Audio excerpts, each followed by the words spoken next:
सर्वांना माझा नमस्कार आणि मराठी बातम्या या YouTube चॅनलमध्ये आपले स्वागत आहे.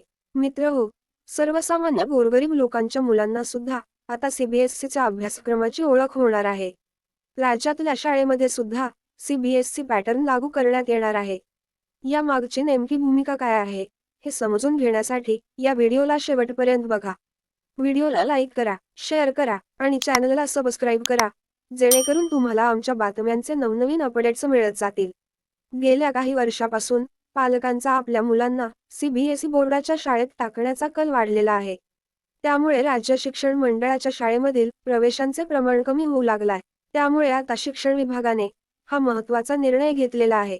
शिक्षण मंत्री दीपक केसरकर यांनी याबाबत माहिती दिलेली आहे. पुढच्या वर्षीपासून राज्यातील शाळांमध्ये सुद्धा CBSE पॅटर्न असणार आहे.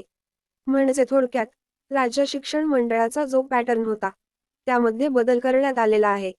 शालेय शिक्षण मंत्री दीपक केसरकर यांनी याबाबत नुकतेच एक खूप मोठे विधान केलेले आहे. माध्यम मराठी राहणार किंवा सेमी इंग्लिश राहणार. CBSEचा अभ्यासक्रम याच्यामध्ये ज्या परीक्षा होतात कॉम्पिटिटिव्ह एक्झाम्स त्याला CBSEचा अभ्यासक्रम असतो.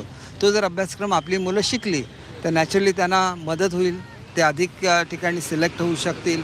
आणि दुसरं, आम्ही पूर्वीचं कसं होतं की बेरोजगारांचे तांडे निर्माण करणारी शिक्षण व्यवस्था होती.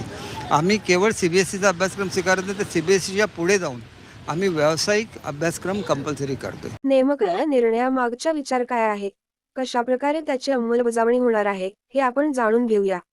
चांगल्या शिक्षणासाठी CBSE शाळांकडे कल वाढतोय. राज्यातल्या शाळेमध्ये CBSE अभ्यासक्रम शिकवला जाणार आहे. स्पर्धा परीक्षेत या निर्णयामुळे मुलं मागे पडणार नाहीत, असं सरकारचा विचार आहे. इयत्ता 3री ते 12वी पर्यंतचा अभ्यासक्रम निश्चित करण्यात आलेला आहे. पुढील वर्षापासून शाळांमध्ये CBSE अभ्यासक्रम शिकवायला सुरुवात होणार आहे.